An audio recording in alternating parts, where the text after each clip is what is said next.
Hey everyone, it's Nick with Us versus Herd. If it's your first time here, you like the content, hit subscribe. If you want to get notifications from when we post videos, tap the bell.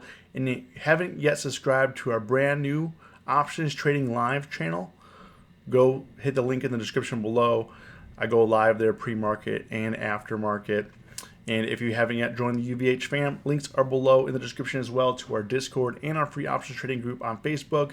Just getting going. Super Bowl is still happening right now. Looks like the Chiefs are pulling ahead. They're going to lock this one in. So I actually had to get some stuff done. We're into the market.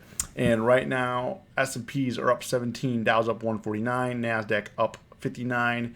You know, what is going to be happening is, you know, China just opened up. We'll look at that in a few minutes.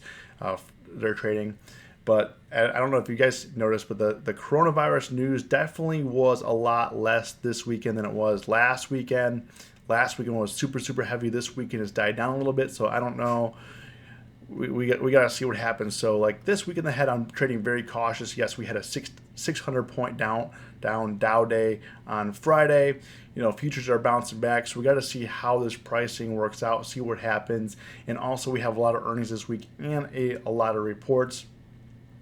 First up though, yeah, Shanghai just opened up and they were actually down 9% at one point in time. They're only down, well, they're down like 8% now, which is humongous. So Shanghai just opened up. You can also see the Nikkei's down almost 1% and HSI is down a little bit as well. So, but Shanghai, man, is the first trading day of after the Lunar New Year.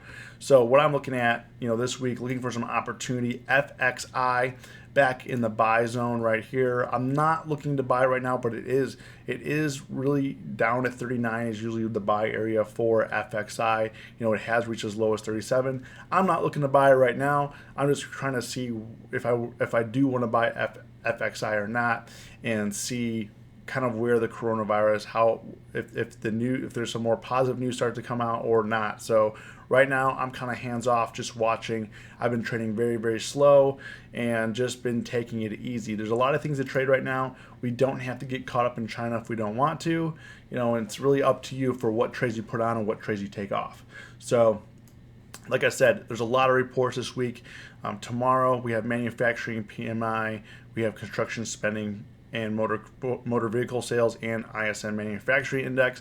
Tomorrow, factory orders, the Wednesday ADP employment report, also trade deficit and non-manufacturing index. Then Thursday, jobless claims, productivity, unit labor costs, and then Friday, of course, non-farm payrolls, unemployment rate, average hourly earnings, wholesome inventories, and consumer credit. So there's a lot of things going on this week. You know, if the reports are good, it may overlook some of the bad things that happened due to the coronavirus. You know, the market, I think the market has been kind of interesting because last week, you know, one day it cared about the coronavirus and it didn't care, and then it cared, and then Friday it closed, like I say, now we care about the coronavirus again. So it's hard to say which way the market's going to go and which way and how the market is digesting the data right now. So right now I'm mostly cash. I do have some futures positions on right now. I'm long ES, but I might take it off tonight. I'm not sure. We'll see what happens. And then getting into earnings, what I'm looking at, probably doing selling some premium, since premium is a bit rich right now. Tomorrow I'm looking to sell some premium on Google. Disney, I'm looking to buy some long calls. I did sell my calls on Disney on Friday for a 60% profit, so I'm looking to get back into Disney. I do think that they're going to have great earnings. You know, obviously this is my opinion. I do think they're going to have great earnings due to the Disney Plus numbers, so I'm looking to get into another Disney position as well. Snap, I don't think I'm going to be trading Snap, but Snap and Chipotle is on the table. Chipotle probably will have decent earnings as well. And there's, I think that Wynn Resorts is probably going to have some issues due to the coronavirus in China, because they do have, you know, the Mackay numbers in China to for their, they get a lot of revenue from China, let's just say. And then obviously Baidu as well. That'll be interesting. So, you know, mostly what I'm looking at, Google tomorrow. So Google, I'm looking to sell some premium in here. The expected range on Google right now is $84, $93 for next week. Amazon blew the lid off, but they're not really competitors or in the same space. And it ran up but got rejected. So we'll see what happens. I do like it here to sell some premium. So I will be doing some more videos tomorrow to kind of let you know what my positions are. Also, I announced what my positions are in the Discord. So again, hit up the Discord. I put my positions in there. And if you haven't yet, you guys like this video, hit the like button. I really appreciate it. Disney, I had the 140 calls. It did pump up to 138. What was interesting, though, is I bought the 140 calls on January 30th, and literally Disney did nothing. It closed up 50 cents, but all day premium was just going through the roof here. As you can see here, premium was just kept on climbing. So it doesn't matter if the stock moves or not. If implied volatility goes higher, you're going to be making money on those calls or puts, whatever one you have at that point in time. Obviously, the calls were getting a little bit more richer than the puts, but when implied volatility goes up, both the calls and the puts go up.